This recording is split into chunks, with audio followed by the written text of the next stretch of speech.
EID 100, Final Project Proposal, Security and Privacy Concerns in Today's Online World. So who are we? We are two university students at Ryerson that have grown up with the web and seen the explosion of social media use. Thus, we would like to impart some tips on what we've experienced and learned in this class.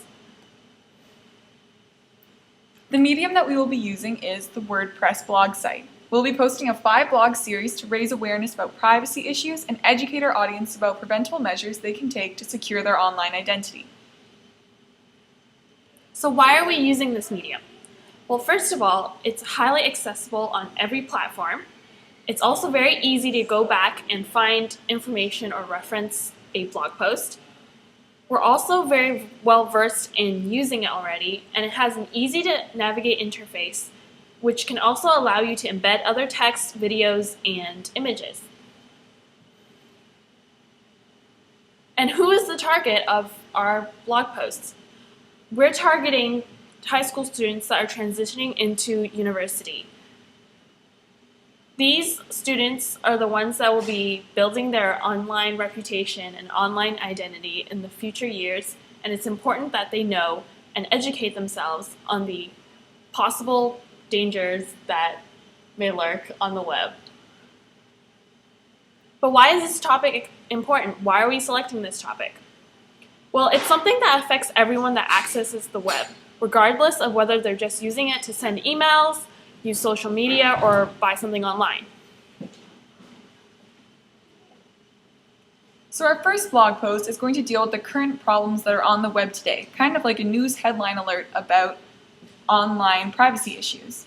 For example, one of the problems that were referenced in our textbook was the Sony hack.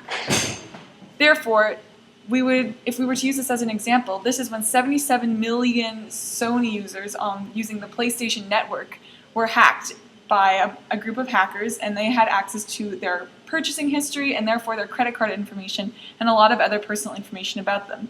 Therefore, this not only reflects badly within the Sony brand, people are much less likely to impart their trust into the Sony brand and into this network that has been hacked by others, but it's also a huge breach on each individual person whose personal information is now out there on the internet to accessible to a lot of other people.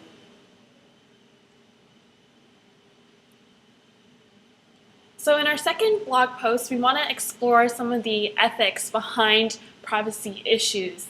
For example, what kind of legislation is being introduced that will protect and regulate your information online? And what or why companies like Facebook, Instagram, and Twitter are harvesting your data.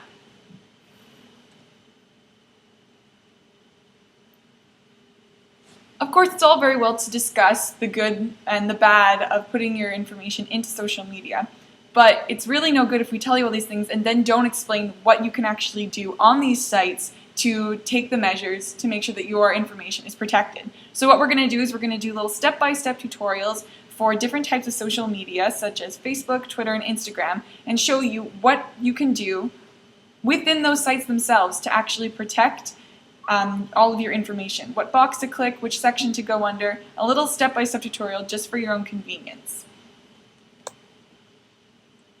And besides teaching you how to protect yourself or private your information on social media, we're also going to explain how to utilize particular extensions on your internet server or browser and be able to detect or block certain trackers on websites that you visit.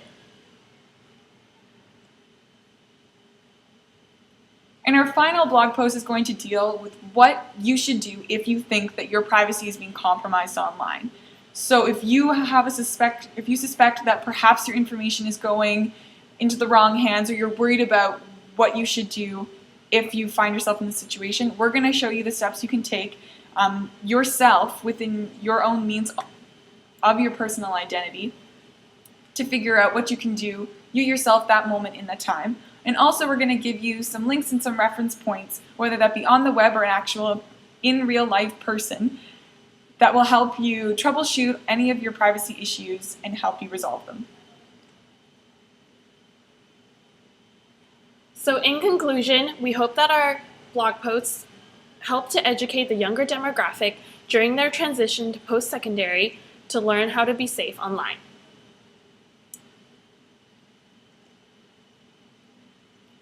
Thank you for listening to our presentation. We hope that you enjoy our proposal, Professor, and we'll see you in our 5-part blog series.